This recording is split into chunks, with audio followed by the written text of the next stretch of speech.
En la tarde de hoy vamos a tocar un poco los tópicos básicos de lo que es la cartografía y la ubicación geoespacial, así como también los conceptos básicos para manejar un sistema de información geográfico. Primeramente, veamos en estas láminas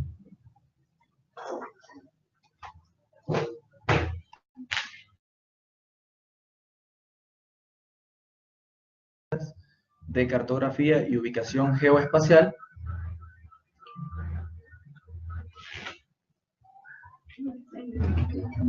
Yo te la quité para que se manche.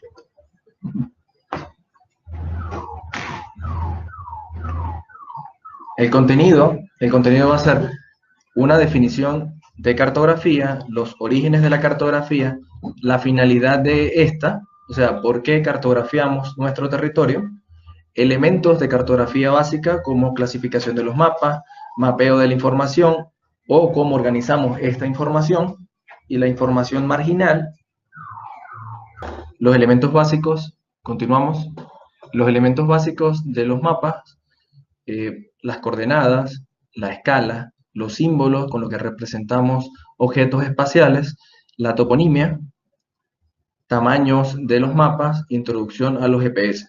Bueno,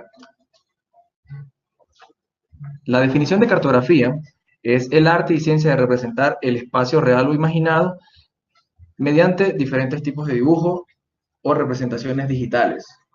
Para ello utilizamos diversas técnicas para representar los objetos espaciales y sus atributos. También podemos decir que la cartografía es la ciencia aplicada que se encarga de reunir, realizar y analizar medidas y datos de regiones de la Tierra para representarlas gráficamente, con diferentes dimensiones lineales.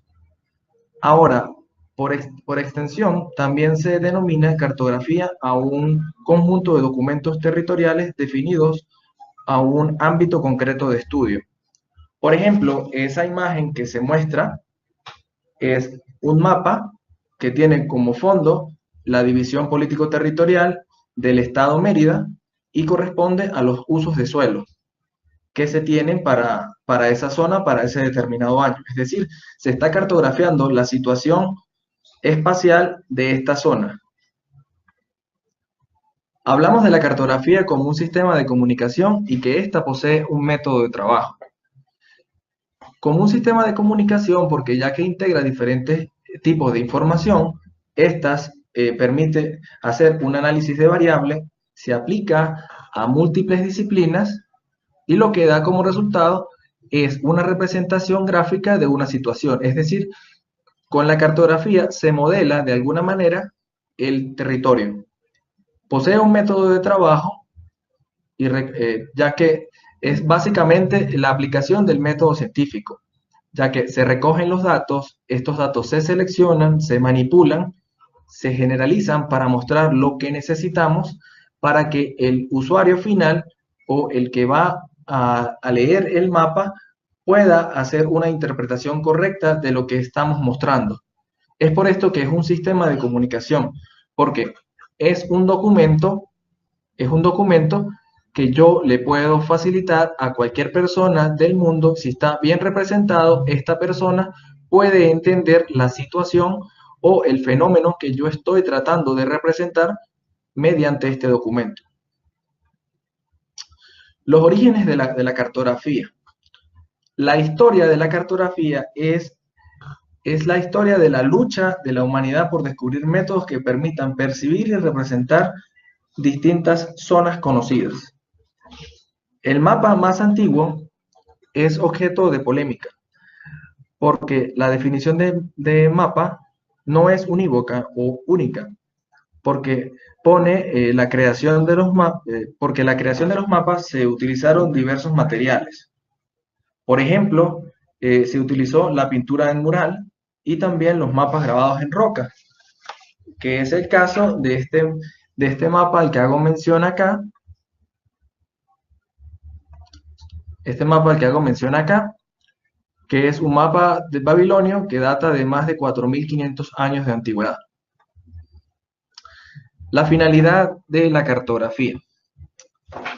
La finalidad de la cartografía es el objeto de estudio que requiere de conocimiento, integración de aplicación de distintas disciplinas básicas e instrumentales, en especial de la matemática, la geoestadística, la fotointerpretación, la geomorfología aplicada y sistemas de información geográfico, que vamos a tocar este tópico más adelante, de modo que se tenga una base disciplinaria y transdisciplinaria para la representación del territorio. Desde sus orígenes, las imágenes de los mapas mantienen dos características esenciales. Los elementos representados se sitúan en posiciones relativas similares a los que se tienen en la realidad, y dichos elementos deben representarse con distintos símbolos que indiquen la clase de objeto a la que pertenecen. Por ejemplo, si quisiésemos representar esta montaña, ¿de qué forma lo haríamos? Siendo este un objeto que en nuestra realidad se ve en 3 dimensiones. Bueno, la solución que se encontró para hacerlo es mediante las curvas de nivel, que son secciones de corte al territorio que están determinadas a una altura o cota, y estas varían en su equidistancia. De esta manera podemos representar los diferentes tipos de relieve. Esto lo observamos también en la cartografía nacional, por ejemplo, en una zona montañosa. Los documentos cartográficos. Estos se clasifican en función de su propósito. Los mapas generales, los más comunes que podemos encontrar, van a ser, por ejemplo, una representación de una finca, como un plano de mensura, los planos de una ciudad, donde solamente necesitamos ver la carretera, o sea, las avenidas, donde están, por ejemplo, los hidrantes, los postes de luz, elementos de este tipo, ¿sí? Cartografías planimétricas o topográficas, estas son más las cartas de cartografía nacional, los mapas geográficos, por ejemplo, el mapa de Venezuela y el mapa mundi. Ahora, también existen mapas especiales o temáticos. Estos pueden ser los mapas catastrales, donde se representa la distribución espacial de las casas de una determinada zona, y estas unidades o estos polígonos poseen información, por ejemplo, de las familias dueñas de esta casa. Los mapas climáticos muestran una situación del territorio, por ejemplo, en qué zonas hace más frío, más calor. Podemos ver también cómo se distribuye la lluvia en nuestro territorio, los mapas geológicos, los suelos, uso actual del suelo, que es, por ejemplo, el mapa que mostré al principio de estas láminas, los mapas ecológicos. En estos agrupamos los tipos perdón, en estos agrupamos, digamos,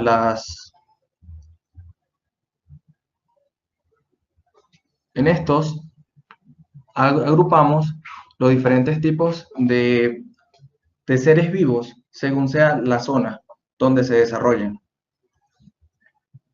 La clasificación de los mapas en función a su escala. Aquí comenzamos a hablar de algo muy importante, la escala. La escala grande, por ejemplo, 1:1 o escala natural, y esta va de 1:1 a 1/100.000 para representar planos y cartas. Escala media, 1/100.000 a 1/250.000, son cartas especiales, por ejemplo, de cartografía nacional. Escala pequeña, 1/250.000 y menor, que son mapas geográficos para representar, por ejemplo, un estado o incluso el país, y los mapas mundi, que van de 1/8 millones y menor. Acá vamos a definir, por ejemplo, lo que es un plano. Es una representación detallada del terreno a escala grande con fines específicos. Por ejemplo, en esta imagen que se muestra, sería un plano de mensura de una finca, donde se está haciendo un levantamiento para determinar el tamaño de los potreros o de las zonas que se quiere sembrar. Asimismo, entonces, un mapa planimétrico muestra la situación exacta de los puntos de la superficie terrestre proyectados sobre un plano. En esto se puede representar infraestructura vial, poblados, hidrografía y delimitación política, como vemos en la figura. Esto es el ejemplo de un levantamiento de una ciudad, por ejemplo. Un mapa topográfico. Además de tener información planimétrica, tenemos además información de relieve. Por ejemplo, este mapa que se presenta acá forma parte de un proyecto que se desarrolló en la UPTM, Universidad Politécnica Territorial del Estado Mérida, de la Zulita Jají. Esto es un mapa base donde se muestra la hidrografía y de fondo se tienen las curvas de nivel para saber cómo es el territorio. Mapas especiales o temáticos. Son aquellos confeccionados sobre un mapa base cuyo propósito es la representación de características especiales de fenómenos del globo. Por ejemplo, en este mapa se muestran las unidades ecológicas del estado Mérida. Esto es un estudio de Atarov de la Universidad de los Andes. Ahora, ¿cómo mapeamos nosotros esta información? Primero tenemos que saber cómo vamos a representar esta cartografía, ¿sí? Existe el contenido primario o tema principal, que por ejemplo para este caso sería cuál es la distribución espacial de la universidad en el territorio del estado Mérida, ¿sí? Si nosotros simplemente representamos estos puntos, quedarían como en el aire, no sabemos cómo relacionarlos con un territorio. Es por eso que estos se anclan a un mapa base, que sería la división político-territorial del estado Mérida en municipios. Ahora, ¿cómo interpretamos esta información? Mediante la información marginal. ¿Qué tenemos acá? Por ejemplo, el cajetín, la situación relativa, la leyenda y la grilla. Esto se va a explicar más adelante. La información marginal. Tenemos la portada, la contraportada, si el tipo de mapa lo requiere, la información inferior y el marco. En la portada tenemos datos como por ejemplo una situación relativa, es decir, Mérida está dentro de Venezuela y Venezuela está en Sudamérica. Es decir, Mérida relativa a otro elemento más grande. En la contraportada tenemos información como por ejemplo cuántas hojas o de qué hojas cartográficas proviene toda esta información, el tipo de capas o información de dónde se extrajo para la confección del mapa. En el margen inferior se tiene, por ejemplo, información como la proyección en la que se confeccionó el mapa, la escala de trabajo. Asimismo, en el marco se tiene la grilla, que nos muestra las coordenadas que cruzando las líneas podemos obtener los puntos coordenados de un determinado objeto espacial. Los elementos básicos de un mapa serían entonces las coordenadas, la escala, la leyenda, la toponimia. Dentro de las coordenadas es cómo nosotros nos vamos a orientar dentro de esta hoja o de esta representación.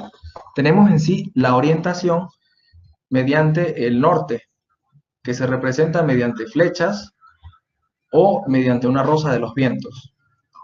Tenemos en sí las coordenadas geográficas, donde básicamente sería mostrar latitud y longitud, coordenadas planas o coordenadas UTM.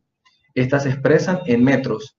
Las escalas es digamos, es el módulo por el que se multiplica para llevar el terreno al papel. Es la relación que existe entre el terreno y el papel. Cómo representar toda esta información y que esto pueda mostrarse en un determinado tamaño de papel o tamaño de monitor. La leyenda. Son todos estos elementos que vamos a utilizar para representar nuestros objetos espaciales. Por ejemplo, si vamos a representar la capital de un país, utilizaríamos un punto. Igual de una ciudad, utilizaríamos un punto. Para representar elementos como vialidad, cursos de agua, utilizaríamos líneas. Y para representar áreas, utilizaríamos entonces los polígonos. Ahora, la toponimia no es más que los nombres de los determinados espacios geográficos.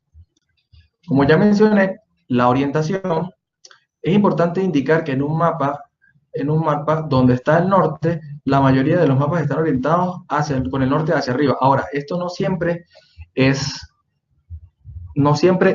así, porque, por ejemplo, si vamos a representar una cuenca y lo tenemos, es un tamaño carta, un papel tamaño carta, de repente lo necesitamos rotar, es decir, necesitamos rotar un poco el norte para utilizar mejor el espacio papel. Es por esto que se tiene el norte para ubicar en qué sentido está la proyección. Los sistemas de coordenadas geográficos. Estos se componen por una red de líneas imaginarias trazadas sobre la superficie de la Tierra, que estas llevan por nombre meridianos y paralelos. El ecuador es una línea de referencia perpendicular al eje de rotación, la cual divide la Tierra en hemisferio norte y hemisferio sur. El meridiano de Greenwich es una línea vertical que divide la Tierra en hemisferio oriental y occidental. Esta es una representación de los paralelos y cómo se mide la latitud en función a esto, ¿sí? Vemos la línea del ecuador. A partir del ecuador se mide en sentido norte o sur la latitud. Esta puede tener medidas de 0 a 90 grados. Asimismo, entonces tenemos los meridianos. Con esto nosotros podemos medir entonces la longitud.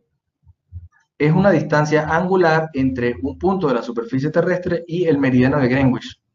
Este puede tener medidas de 0 a 180 grados. Se puede medir en dirección este u oeste. Ahora, el sistema de coordenadas UTM. Fue desarrollado por el Cuerpo de Ingenieros de la Armada de los Estados Unidos en 1940. Este sistema se basa en la proyección universal transversal de Mercator, conocida como UTM. Esta proyección es utilizada por el 85% del mundo, pues sus distorsiones son limitadas. Es una proyección cilíndrica conforme tangente a los meridianos.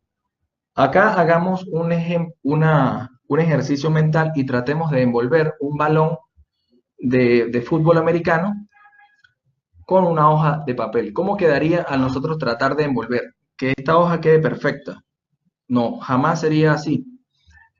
Por lo tanto, lo que se hizo fue hacer una proyección en un cilindro. Esta proyección se abre, generando así usos y bandas. La Tierra se divide en 60 usos de 6 grados de longitud. Cada uso se numera del 1 al 60, tiene unas bandas aproximadamente, la Tierra se divide en 20 bandas de 8 grados de latitud. Cada una de estas recibe una letra de la C a la X, excluyendo la I y la O, como normas, como estandarización para la representación. Este emplea un sistema centesimal para sus mediciones, es decir, trabajamos con el plano cartesiano, X, X y Y. Las cuadrículas se componen de líneas verticales denominadas estes y líneas horizontales denominadas norte. En este sistema, cada zona tiene su propio sistema de coordenadas. El origen de cada zona está en el ecuador y se intersecta con el meridiano central. Las líneas verticales tienen su origen en cada zona del meridiano central y su valor es de 500.000 metros. Las líneas norte del hemisferio sur se asignan al ecuador un valor de 10 millones de metros y para el hemisferio norte comienza en 0. UTM considera los elipsoides internacional, Clark, 1966, 1988, Everett y WGS 84. Esta última, WGS 84, fue un modelo matemático desarrollado para que sea la coordenada mundial. Es decir, el acrónimo de esto es World Global System. En Venezuela se utilizan las coordenadas planas. Antiguamente utilizábamos la canoa, o en la mayoría de la cartografía nacional que se van a encontrar, verán que el sistema es la canoa o provisional de Sudamérica. PDVSA hizo una inversión en el año 2007 para crear una red geodésica venezolana, que ese es el nombre de nuestro datum. Tiene una semejanza con el WGS 84, donde la variación está como en el sexto decimal. Las zonas que trabajamos en Venezuela serían zonas UTM 18, 19, 20, 21 norte. La escala se puede definir como relación que existe entre el terreno y el papel. Esta es, digamos, una forma de cómo darle algún tipo de fórmulas o numeritos a esto, cómo nosotros podemos relacionar el terreno con el papel, siendo line el módulo escalar que indica las veces que se ha reducido o ampliado la distancia. La D mayúscula es la distancia real del terreno y la D es la correspondiente al mapa. A medida que el denominador decrece, el nivel de detalle disminuye y la escala es más pequeña. Mientras el denominador sea más grande, la escala es pequeña. Mientras el denominador sea mayor, la escala va aumentando y tendríamos más detalle. Es por esto que, ¿cuál de estas escalas es mayor? Obviamente, la mayor sería la 1/25.000, porque tenemos más detalle, aunque estamos representando menos terreno. Los tipos de escala que tenemos van a ser la escala numérica y gráfica. Acá tenemos los distintos tipos de escala numérica, por ejemplo, las escalas de ampliación, que son más que todo para aplicaciones de ingeniería mecánica, donde ellos tienen que diseñar objetos muy pequeños, necesitan ampliar eso. La de reducción, que es la que nos importa a nosotros ahorita, porque vamos a representar espacios muy grandes de terreno en papel. Y por supuesto la escala natural 1 a 1. Tal como está en el terreno, tal como está en la realidad, se dibuja en el papel. Ahora, esta escala no siempre es tan útil, porque en los procesos de ampliaciones o reducciones se sufren ciertas deformaciones. Esto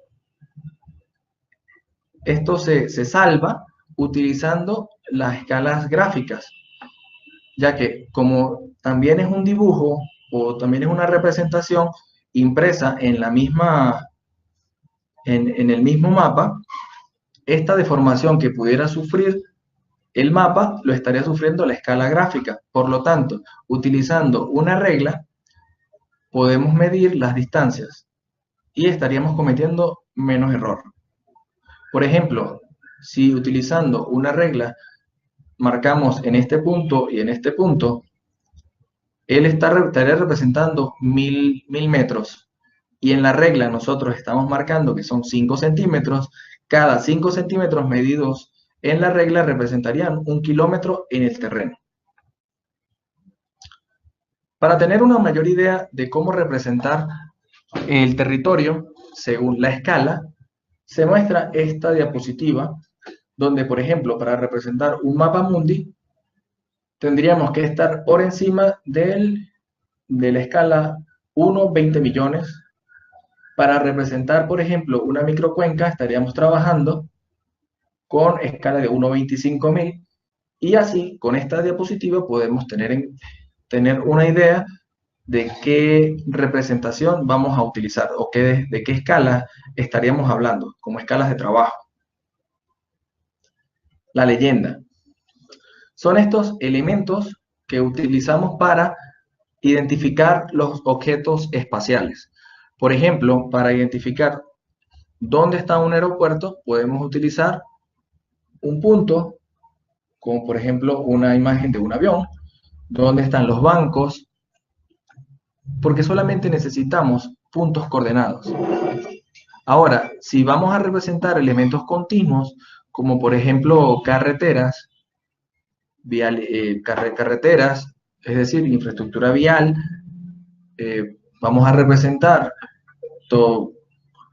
la trama de un tren, o sea, el carril de un tren, también utilizaríamos un símbolo lineal, así como también para representar afluentes hídricos.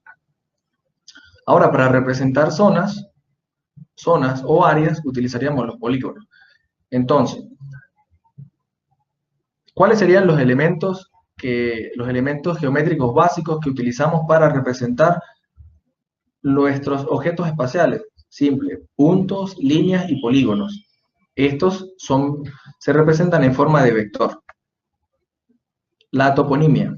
Esto no es más que el nombre que se le da a una determinada zona dentro de un mapa.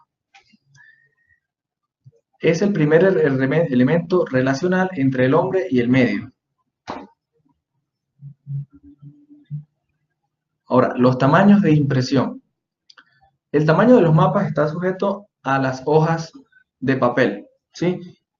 Es por esto que, por ejemplo, según la norma ISO 216, tenemos una plancha de papel tamaño A0 con dimensiones de 841 por 1189 milímetros como base, ¿sí? Esta se puede ir doblando en mitades para ir construyendo las otras medidas, como ven en la representación esta.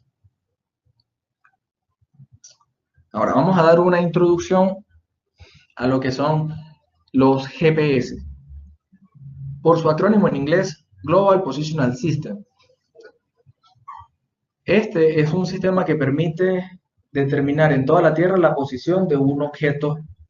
Por ejemplo, un objeto puede ser una persona, un vehículo, un hidrante. Un objeto espacial es todo aquello que nosotros podemos darle una referencia, es decir, anclarlo al territorio mediante coordenadas. La precisión de estos puede estar hasta en centímetros. El error puede ser hasta de centímetros. Si se utiliza un GPS diferencial, aunque lo habitual es utilizar GPS navegadores que pueden tener metros, incluso metros de error. Pero para nuestro caso, digamos, no es tan importante. Ahora, el GPS funciona mediante una red de 24 satélites que orbita la Tierra. Estos están a una altura fija y con trayectorias sincronizadas para cubrir toda la superficie de la Tierra. Los aparatos que nosotros tenemos en nuestra mano se llaman receptores, ¿sí? Nuestro teléfono celular incluso es un receptor de la señal de estos satélites. ¿Cómo es el proceso para que ellos ubiquen un objeto en la Tierra? Ellos triangulan la posición de los satélites, envían esta información a los receptores, ¿sí? Es decir, de la red de satélites, estos reciben información o reciben la señal, triangulan y nos dan una ubicación. Ahora, es necesario usar única y exclusivamente los GPS para ubicar nuestros lugares de interés. No, no. ¿Quién de nosotros no ha utilizado Google Earth? Al menos para ubicar nuestras casas. Creo que es el primer uso que le dimos a esta herramienta. Quiero saber dónde está mi casa. Y esta es la solución más fácil y económicamente factible.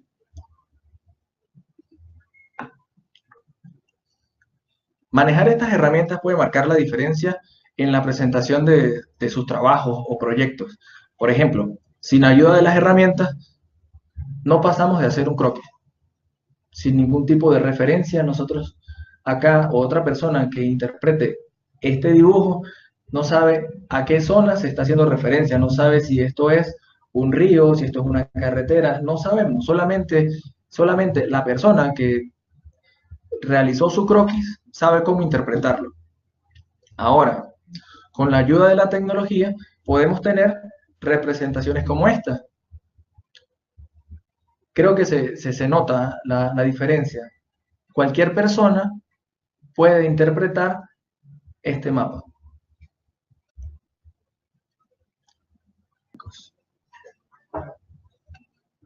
El contenido es qué son los sistemas de información geográficos, o los vamos a llamar ahora SIG, por su acrónimo. Las funciones de estos, los componentes que integran un SIG, los datos geoespaciales, los tipos de archivos que soportan los SIG y la conjugación de los archivos dentro de estos software. Así como también vamos a volver a nombrar los sistemas de coordenadas usados en Venezuela, los software utilizados. Vamos a hacer una comparación entre el software libre y el software privativo y el por qué se utiliza software libre en Venezuela, las potencialidades de los sistemas de información geográfico, aplicaciones de los SIG y las conclusiones que ustedes van a tener de esta. Un SIG es un conjunto organizado de tecnología computacional y personal capacitado, que está diseñado para capturar, almacenar, actualizar y desplegar cualquier tipo de información geográfica referenciada. Los componentes de un SIG operan de manera integrada para dar soporte a la toma... ¿No se escucha? Para dar soporte a la toma de decisiones en la solución de problemas de un entorno geográfico. Por ejemplo, esto sería una modelización de nuestro territorio, ¿sí? Y la forma en que se va a obtener la información, cómo la vamos a ir discretizando mediante capas. Toda esta información va a ser almacenada de manera alfanumérica dentro del sistema de información geográfico. Un sistema de información geográfico no es más que una base de datos espacial, una base de datos que posee una georreferenciación.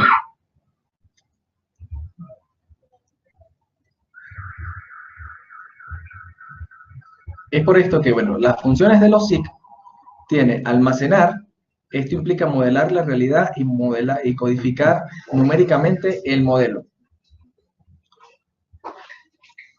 Se habla de bases de datos porque esta información que obtenemos de la realidad tenemos que codificarla de manera alfanumérica dentro de una base de datos para que esta después sea visualizada en el visor del SIG como tal. Por ejemplo, ¿cuánta información no podemos tener de la ciudad de Caracas? Muchísimo. Ahora, ¿cómo nosotros podemos pasar esta información a un SIG? Primero tenemos que saber qué tanta información necesitamos, o sea, qué tanta información vamos a levantar. Esta información la vamos a discretizar mediante capas, ¿sí? Y estas capas también van discretizadas en función a lo que se quiere representar. Estos se van a hacer mediante campos y cada fila sería un registro de esta base de datos. Esta base de datos se va a representar inclusive en sus 4 dimensiones, 3 dimensiones espaciales y el tiempo. Si queremos si queremos mostrar cómo se comporta un fenómeno en el tiempo. Pero bueno, debido al peso de la tradición cartográfica que tienen los SIC, una de las formas prioritarias de representación de estos datos proviene del espacio bidimensional definido mediante coordenadas cartesianas.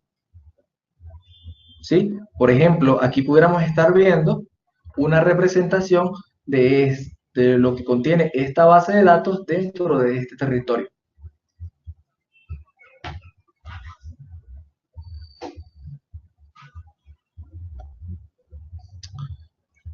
En estas bases de datos podemos hacer consultas.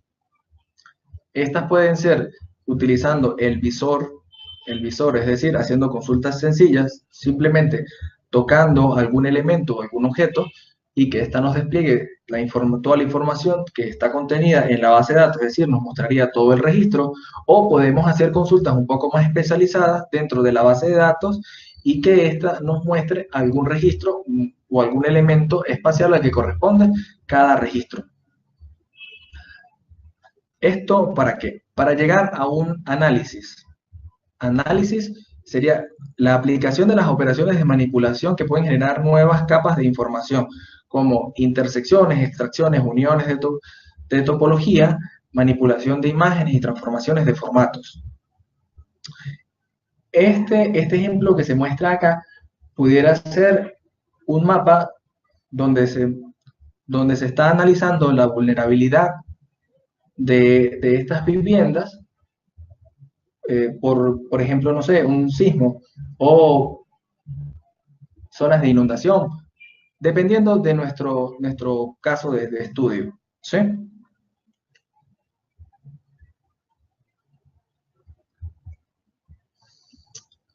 ¿Todo esto para qué? Para llegar a una mesa de trabajo donde vamos a tomar decisiones en función a la representación que se está haciendo de la realidad. Es decir, ya modelamos nuestro espacio real, nuestro territorio, ahora vamos a una mesa de trabajo donde tomamos decisiones en qué hacer con relación a este fenómeno que se está estudiando.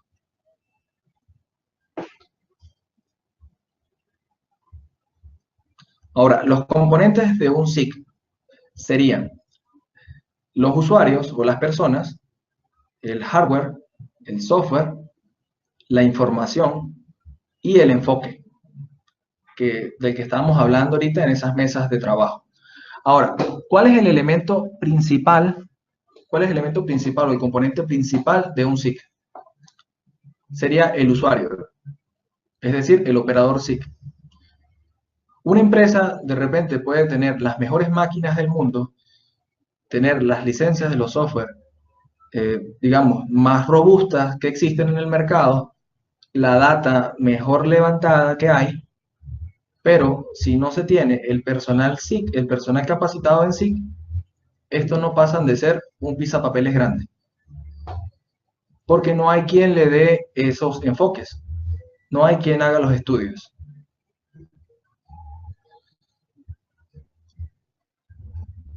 Los datos geoespaciales.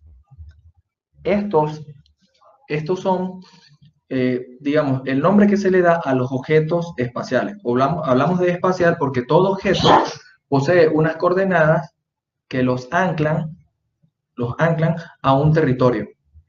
Es decir, si nosotros salimos a la calle, ya nosotros nos convertimos en un objeto espacial. Nosotros poseemos unas coordenadas que podemos ver con el teléfono, por ejemplo, o si tenemos un GPS. Este es uno de los pilares fundamentales de los SIC, ya que de ellos se alimentan. Estos requieren de un esfuerzo constante, ya que requieren de actualización y control de calidad. No toda información es buena para los sistemas de información geográfico. Y como estos son software, si nosotros lo alimentamos con datos, con malos datos, pues vamos a tener malos resultados. La dualidad de la información geográfica se basa en la georreferenciación de los atributos que reposan sobre el territorio. Por ejemplo, carreteras, calles, edificación, vegetación, relieve, entre otros.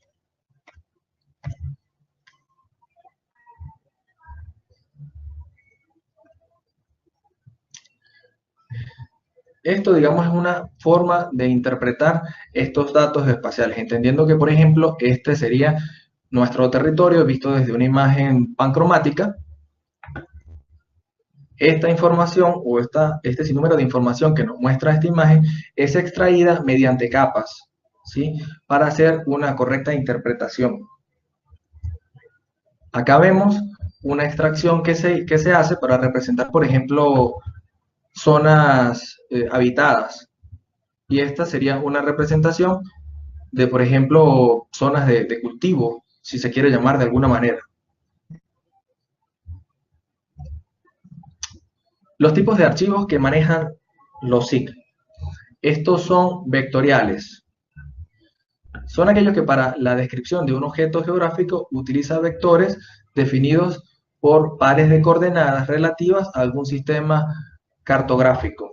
Este par de coordenadas, el orden en el que se escriben estos es importante, ya que si cambiamos, si invertimos la X donde está la Y, pues simplemente estaríamos rotando todo este sistema. Se almacena mediante primitivas gráficas o elementos geométricos básicos como puntos, líneas y polígonos, como mencionaba en la presentación anterior. Los formatos más comunes que se utilizan van a ser el .shp o shape nativo de Esri, el DWG, que es un archivo CAD, y DXF es otro archivo CAD, que son nativos de Autodesk de AutoCAD. Asimismo tenemos la forma en que se discretiza esta información. A partir de nuestra realidad obtenemos los polígonos. Los polígonos tenemos las líneas y los puntos que pudieran ser representados en las casas. Espera un momentico. ¿Escuchan? Continuamos. Ahora tenemos los raster. Raster o imágenes. Lo que hace el sistema es dividir la zona de afección de la base de datos en una retícula o malla rectangular de pequeñas celdas, que llevan por nombre píxel, para atribuir un valor numérico a cada celda como representación de su valor temático. Nosotros de esto tenemos un ejemplo muy claro que es con las cámaras de nuestros teléfonos celulares. Si tenemos una cámara de 2 megapíxeles, tendremos entonces una resolución. Si tenemos una cámara de 20 megapíxeles, tendremos mucho mejor resolución. Esta de 20 megapíxeles, el píxel es mucho más pequeño. Por lo tanto, puede obtener mayor información del mundo real o del objeto que se está haciendo la representación. Es decir, cuanto mayor sea el tamaño de la celda, menor es la precisión o detalle de la representación del espacio. Los formatos de imágenes que vamos a encontrar, obviamente vamos a tener el más clásico, que es el JPG, de las imágenes, fotos. El más utilizado entre los SIG sería el .TIFF o GeoTIFF, el SW, el HBR y entre otros. Dentro del sistema de información geográfico o dentro de este software que vamos a aprender en este curso, vamos a ver el sinnúmero de formatos que se van desplegando, o sea, que se pueden desplegar para mirar estas imágenes en el entorno SIG.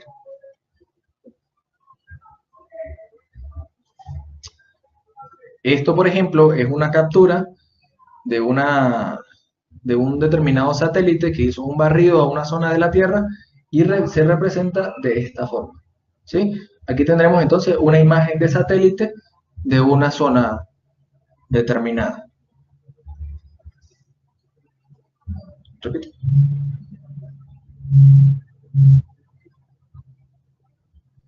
Ok. Asimismo, tenemos la conjugación de los archivos dentro de los SIG. Como ya hemos hablado, tenemos los archivos raster y los archivos vectoriales. La manera de obtener información, digamos, mayor información de un territorio es mediante una imagen. Estas son tomadas por satélites que hacen un barrido a una determinada zona de la Tierra. Esta imagen se descarga y el operador SIG la interpreta y de esta construye los archivos vectoriales como polígonos, líneas y puntos, dependiendo de la información que queramos representar o del objeto o del fenómeno del que busquemos representar. Los sistemas de coordenadas. Es un sistema que utiliza dos o más números coordenados para determinar unívocamente la posición de un punto o de otro objeto. Como mencionaba anteriormente, esta coordenada, el orden en el que se escribe, tiene importancia. Por ejemplo, si nosotros invertimos el orden de las coordenadas, este señor no estaría parado en esta posición, sino de repente acá o acá. Pero no es la representación que nosotros buscamos dar. Esta es una imagen donde se muestran las zonas UTM por números y si son norte o sur. Las coordenadas geográficas es un subtipo de coordenadas esféricas. Esto ya se vio. Este sería el punto más al norte del país en coordenadas geográficas, el punto más al sur y así.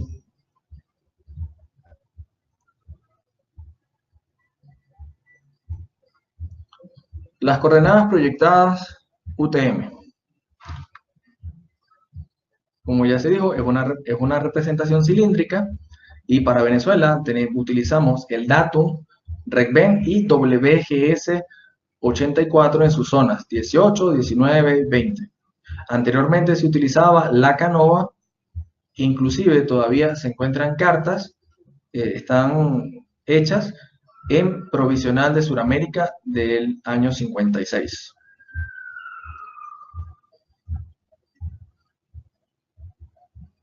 ¿Se escucha?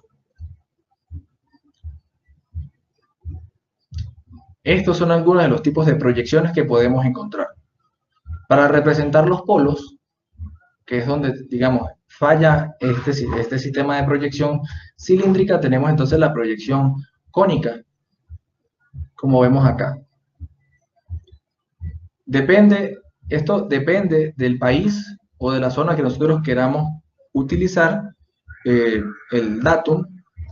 Por ejemplo, el QGIS nos muestra una ventana donde nos da una representación gráfica del país y de la zona del país que se está haciendo referencia al utilizar este determinado dato.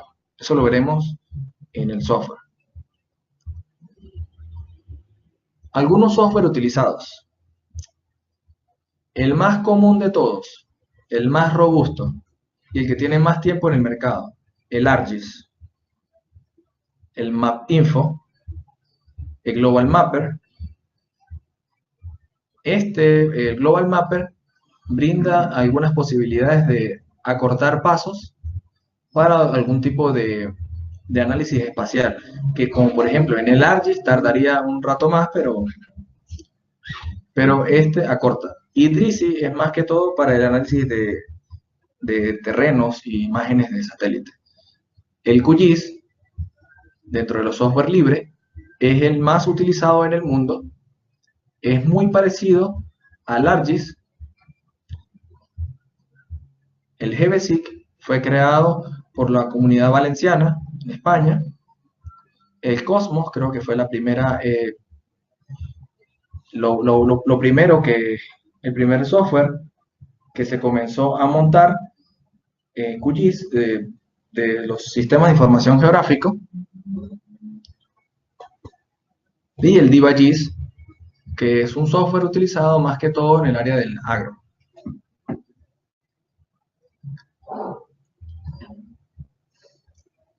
Las ventajas y desventajas del uso del software libre. Por ejemplo, el QGIS o QuantumGIS. Es de muy fácil instalación, como van a ver. es sin gestión de licencias, su código fuente es abierto, es decir, se puede ver cómo está escrito el programa, si alguien tiene eh, alguna potencialidad en el manejo del lenguaje Python, pudiera escribir incluso sus propias herramientas, ofrece una interfaz muy amigable, puede acceder y soportar archivos, los archivos más comunes, y utiliza servidores remotos para la descarga de información, los Web Map Server. Dentro de las desventajas tenemos que las aplicaciones espaciales están en continuo desarrollo, porque es de código abierto. Entonces, todo programador que le interesa el tema trata de perfeccionar estas herramientas. Cuando se le exige mucho al programa, este genera algún tipo de errores y obliga a cerrar el programa, pero no pasa nada, se vuelve a abrir y continuamos trabajando. Los software privativos, por ejemplo, el ArcGIS, tiene muchísimo tiempo en el mercado, está ampliamente testeado en diversos proyectos. Los fabricantes ofrecen a sus clientes múltiples beneficios. Son una familia de productos que ofrecen la oportunidad de generar un SIG muy completo. Los fabricantes ofrecen la disponibilidad de expertos para solucionar problemas al ejecutar funciones. Es decir, si nosotros contratamos una licencia de ArcGIS y tenemos problemas para abrir el ArcGIS dentro de nuestro equipo, nosotros podemos llamar a Esri y presentar nuestro problema. Y ellos tratarán de solucionar el mismo.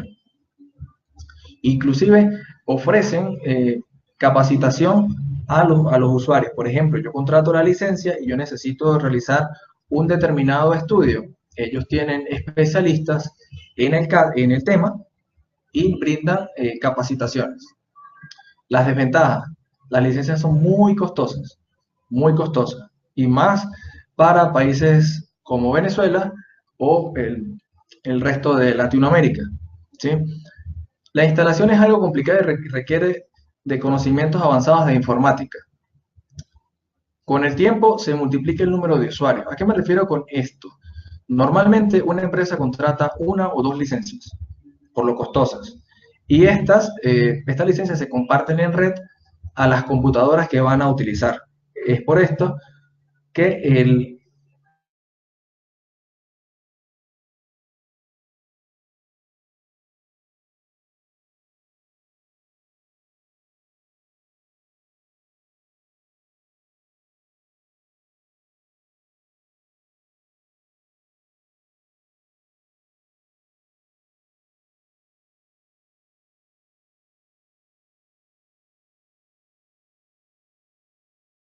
Continuamos.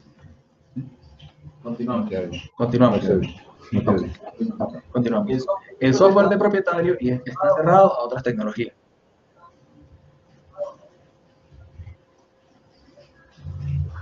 ¿Me escuchas? ¿Sí? Ok. ¿Por qué usar software libre en Venezuela? La aplicación y uso de software libre está anclada al marco actual de la formulación de políticas públicas que promueve la soberanía tecnológica del Estado venezolano. Esto se lleva a cabo en la administración pública a partir del decreto 3.390 publicado en Gaceta Oficial número 38.095 del año 2004 y la ley Infogobierno sancionada recientemente. Acá vemos la imagen que muestra la administración pública para el uso del software libre. Usarlo, estudiarlo, distribuirlo y mejorarlo.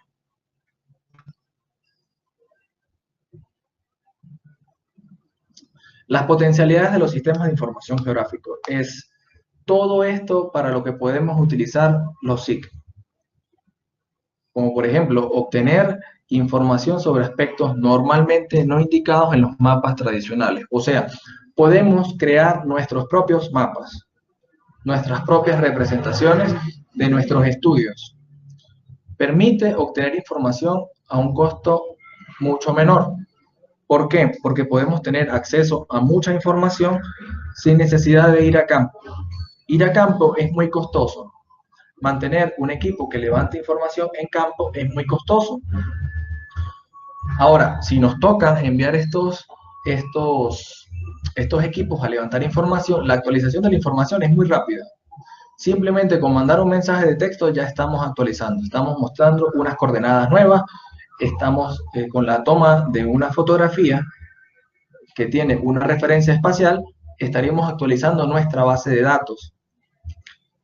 Estamos en contacto directo con el territorio. Tenemos independencia tecnológica al no depender de empresas privadas.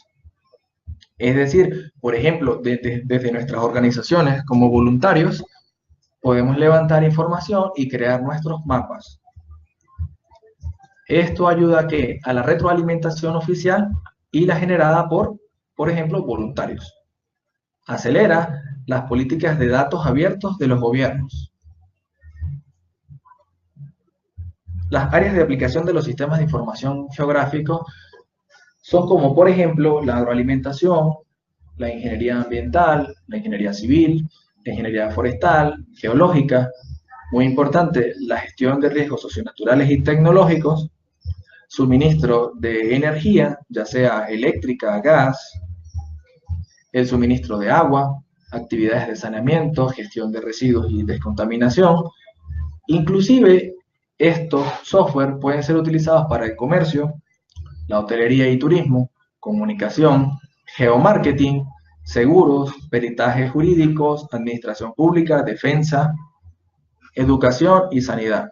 Es decir, estos software pueden ser utilizados para todo aquello que nuestra imaginación nos dé. Para todo esto que necesitemos hacer una representación espacial. Por ejemplo, ahora voy a mostrar algunos proyectos en los que he tenido la oportunidad de utilizar los sistemas de información geográfico.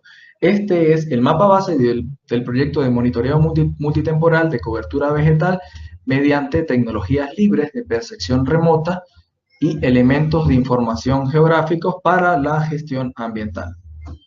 En la cuenca del río San Pablo, en el municipio de Sucre del estado Mérida.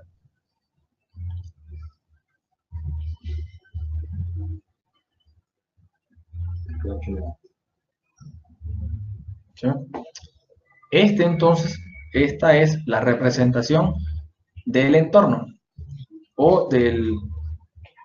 esta es la representación del entorno. Esta era la cuenca del río San Pablo con la que estábamos trabajando en ese proyecto. Digamos, es la información principal, la cuenca, ¿sí?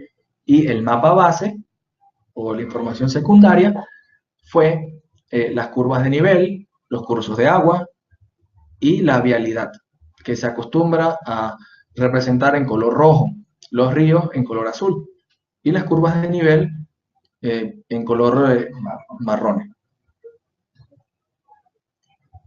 Como vemos, tenemos la información marginal, la grilla, que es las coordenadas y cruzando estas tenemos una retícula con la que podemos obtener las coordenadas. Por ejemplo, midiendo esto acá y midiendo esto acá, pudiéramos saber las coordenadas de Santa Cruz de Mora, por ejemplo, ¿sí? Siguiendo con la información marginal, vemos la escala gráfica, la escala numérica, muy importante, el datum en el que está el mapa, el datum que fue utilizado. ¿Esto para qué? Para que si otra persona necesita hacer referencia espacial de este mapa, teniendo esta información, el datum, él pueda hacerlo. Y sabe que de repente tenga que hacer algún tipo de transformación en función a su estudio. Pero es como una información base para hacer un análisis. La leyenda, la situación relativa, es decir, este territorio está dentro del estado Mérida y Mérida está en Venezuela. El nombre del proyecto, el organismo que estaba realizando el estudio y la fuente, es decir, de dónde se extrajo la información.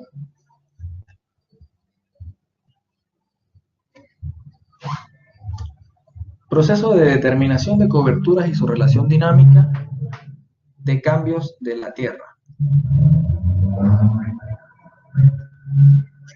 Acá se extrajeron o se descargaron unas imágenes de satélite del satélite del sensor Landsat en algunos años, como por ejemplo, este es del año 90, 1990, esta es de 2002 y 2015. Aquí lo que se hizo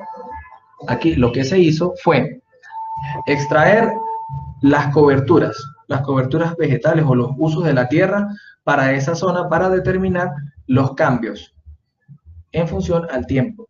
Aquí estábamos mirando cómo ha sido la intervención agrícola en esta zona. Esto se hace mediante un algoritmo de supervisión clasificada. Se realizó esto para los 3 periodos en cuestión. Estos mapas, mediante álgebra de mapas, se construye una relación de cambios, es decir, una dinámica de cambios. Los colores amarillos, por ejemplo, acá representan la dinámica, es decir, estas son las zonas que tuvieron mayor intervención y las verdes donde se mantuvo igual la cobertura. El anteproyecto de la avenida perimetral de la población de Bailadores, municipio de Rivas Dávila del estado Mérida. Este fue un proyecto que se presentó en la Facultad de Ingeniería de la Universidad de los Andes como una tesis donde se muestra un mapa geomorfológico y sobre este se traza una carretera, esto para hacer una interpretación de cómo estos elementos geomorfológicos pudieran estar afectando esta carretera, o son elementos que se tienen que tomar en cuenta a la hora de construir. Así como también proyecto de estudios de rectificación y mejoras en la carretera LO04, tramo Puente La Pedregosa, Las Cruces, igual del estado Mérida, donde se realizó un fotomapa de geología y geomorfología de esta carretera, donde también se realizó una superposición de capas, donde se muestra la parte de suelos, la geología y la geomorfología, y cómo estos elementos físicos presentes en la zona pues, están afectando esta carretera ya construida. Tenemos estos deslizamientos, podríamos tener entonces las cárcavas, los rumbos y todos estos elementos geológicos, geomorfológicos en la zona.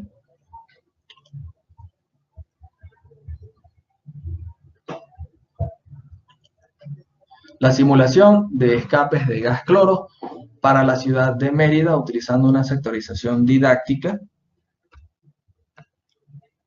Este se desarrolló en el CIGIR, en el marco del proyecto de riesgo tecnológico, donde se levantaron los puntos de almacenamiento de materiales peligrosos y para este caso se utilizó la georreferencia de los puntos del gas cloro, específicamente para el casco de la ciudad de Mérida. Con el uso de algunos programas de simulación de eventos relacionados a escapes de materiales peligrosos, se llega a la construcción de estas plumas o manchas que nos muestran la afectación de las zonas. ¿Esto para qué? Para llegar a una priorización en la atención en caso de ocurrir un evento relacionado con escapes de gas cloro. Acá tenemos la misma simulación, pero esta vez utilizando una imagen de satélite para tener una mayor idea de cómo es nuestro territorio. Y más o menos una idea de cuántas casas están involucradas pudieran estar involucradas en un evento de esta magnitud. Como vemos, esta zona esta zona sería bastante afectada de ocurrir un escape. Estos son el tipo de análisis que nosotros podemos hacer en una mesa de trabajo y tomar acciones, es decir, cuáles son las zonas que necesitan mayor atención, mayor capacitación y cosas así por el estilo.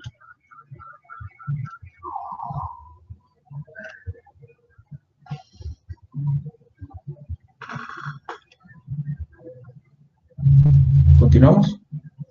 ¿Se escucha? Sí, perfecto. Ahora vamos a mostrar cómo es el proceso de instalación del QGIS. Esta es una diapositiva, realmente, es una serie de diapositivas realmente hechas muy paso a paso para personas que de repente no tienen ningún tipo de... ¿Se escucha? Ah, que no tienen ningún tipo de conocimientos de informática o han tenido contacto con algún programa de este tipo, programas de este tipo, y entonces está muy paso a paso para que el que esté atendiendo a este curso pueda instalar de manera muy sencilla este paquete.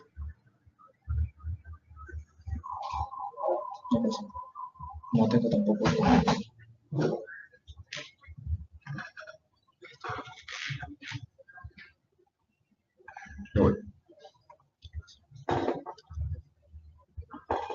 Al descargar el software, observamos este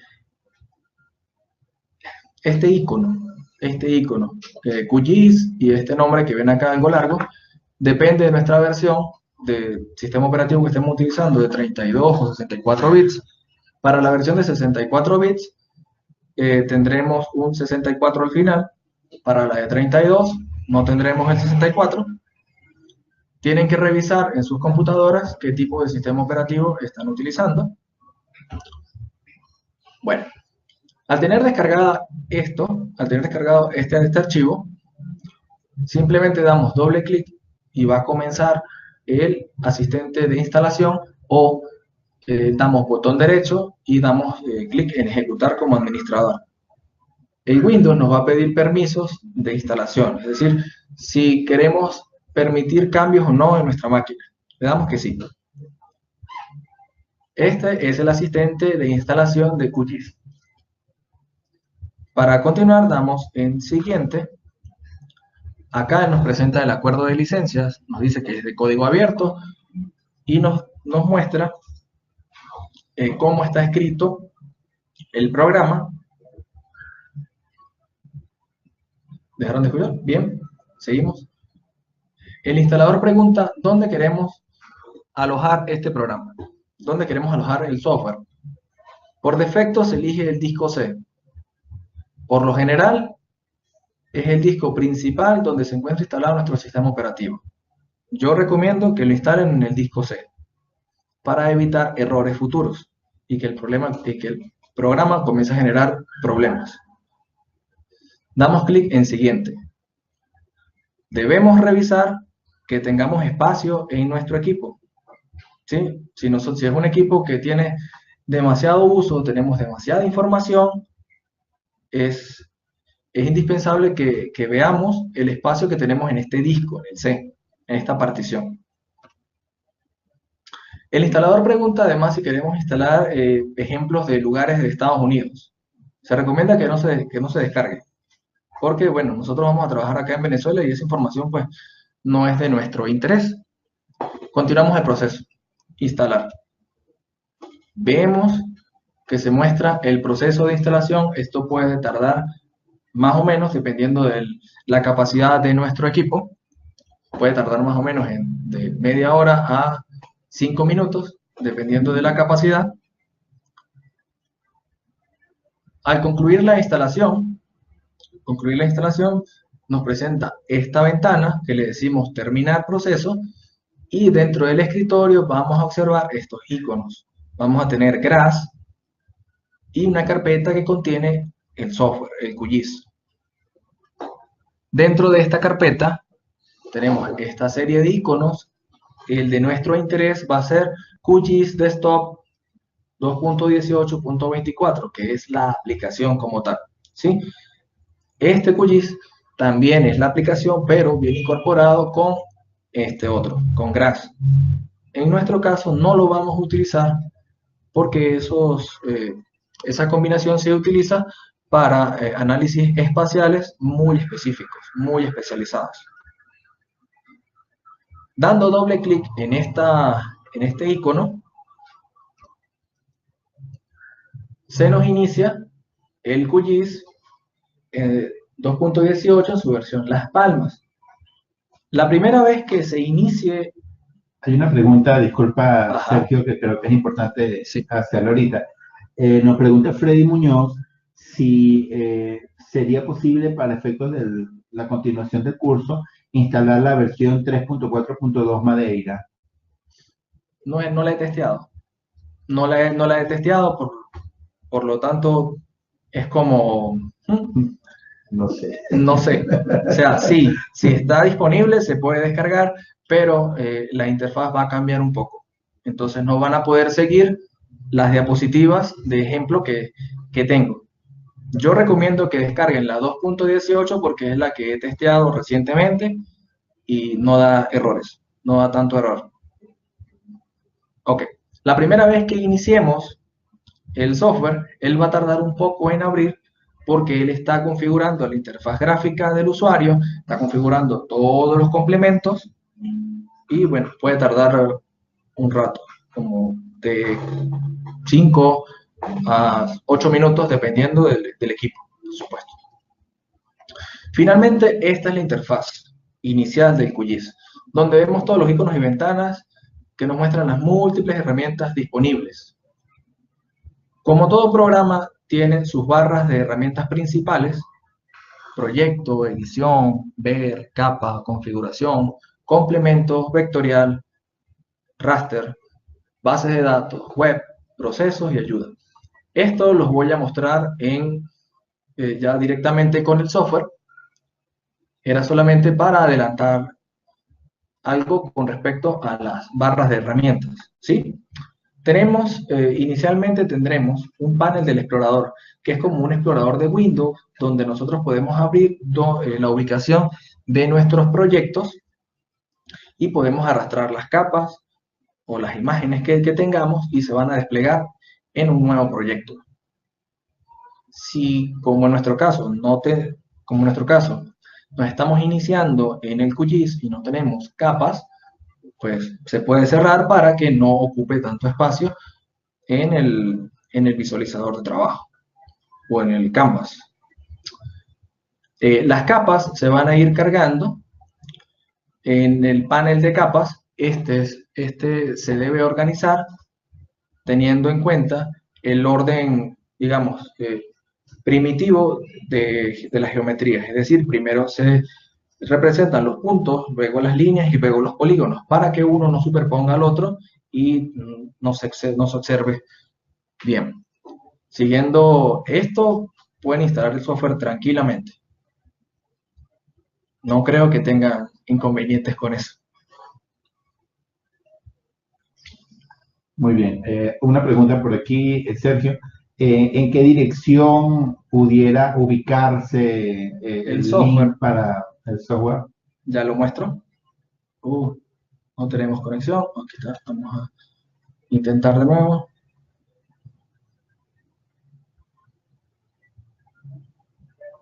La muestro ahorita, mientras el internet me ayuda. Ok. Iniciándonos con el manejo de QGIS. Arranco con la próxima.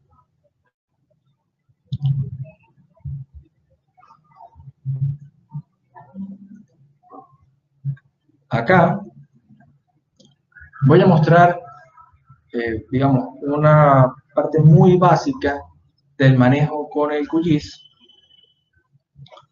donde, un momento,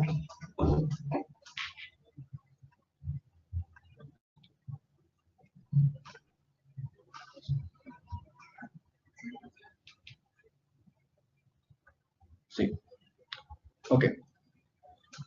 Lo primero que para iniciar en el trabajo de los sistemas de información geográfico, por ejemplo con el QGIS, lo primero que debemos hacer es dar clic en la hoja en blanco, ¿sí? Para abrir un proyecto nuevo, un proyecto flotante sin guardar, en el que vamos a cargar nuestras capas o vamos a digitalizar para posteriormente guardar con un nombre determinado el proyecto con una coordenada determinada, un sistema de coordenadas determinado. El panel del explorador sirve para buscar los proyectos creados anteriormente. En nuestro caso no tenemos, por lo tanto le damos en la X, cerramos. Y tenemos también el panel de capas. En este panel de capas se cargarán las capas en el orden que ya mencioné anteriormente. No recomiendo que lo desacoplen, ¿sí? Es decir, no le den en la X. Pero bueno, si pasa, con darle botón derecho sobre la barra de herramientas se va a desplegar una lista de barras y volvemos a activar el panel de capas. No pasa. No pasa.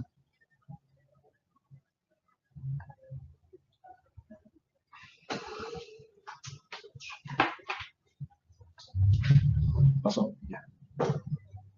Ya pasó. Sí. Ok. Ahora, lo primero que debemos hacer es pensar qué necesitamos hacer. ¿Para qué vamos a crear el proyecto? ¿Qué queremos representar? Ya tenido definido esto, ahora creamos un plan de trabajo. Observamos en qué sistema de coordenadas estamos o vamos a trabajar dependiendo del espacio o el territorio que vamos a representar. Por defecto, el QGIS da este EPSG, que es el código para dar la coordenada WGS84 en sistema de coordenadas geográfico. Si vamos a trabajar, por ejemplo, con todo el territorio de Venezuela, está bien, trabajemos con WGS84 en coordenadas geográficas, ¿sí? Pero si vamos a trabajar con un estado, por ejemplo Mérida, trabajaríamos en sistema de coordenadas UTM, WGS84 en su zona 19 norte o RECBEN igual en zona 19 norte. La intención de trabajar mediante capas es poder discretizar información o elementos geoespaciales en elementos geométricos básicos como puntos, líneas y polígonos.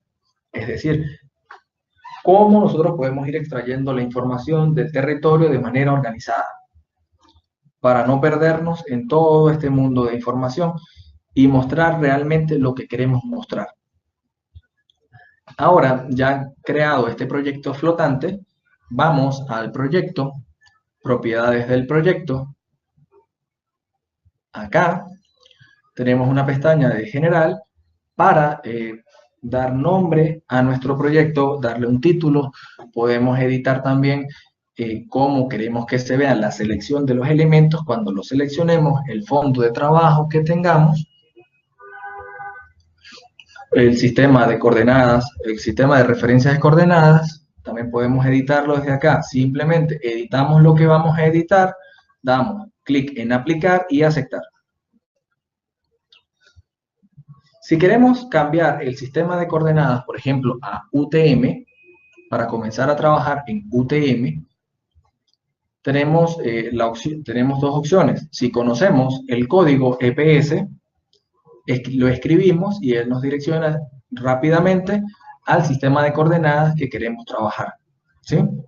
Por ejemplo, el EPS para la coordenada, el sistema de coordenadas WGS84 en zonas 19 norte es 32.619.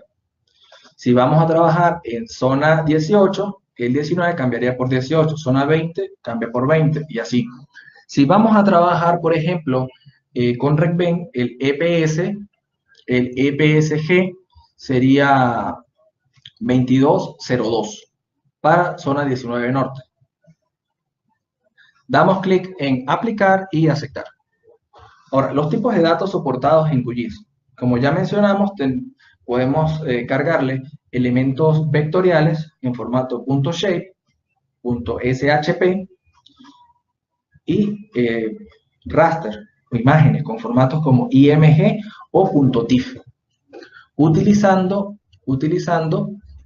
estos iconos podemos acceder a ellos o en la barra de herramientas tenemos también la opción de capas y llamar capas, ¿sí? Dando clic en esta se nos despliegan una serie de ventanas. Esta sería la primera ventana que veremos. ¿Qué vamos a llamar? Vamos a llamar archivos, ¿sí? Le damos en explorar, vamos al explorador de Windows, donde vamos a las carpetas de trabajo, donde tenemos las capas guardadas, cambiamos el tipo de archivos a archivos shape de ESRI para que al tocar estas carpetas no veamos tantos archivos desplegados y podamos saber cuál es el que tenemos que cargar. Porque un shape tiene anexo de aproximadamente 7 archivos. 7 archivos. El que nosotros queremos llamar es el archivo base, que es la geometría. Que se verían de esta manera.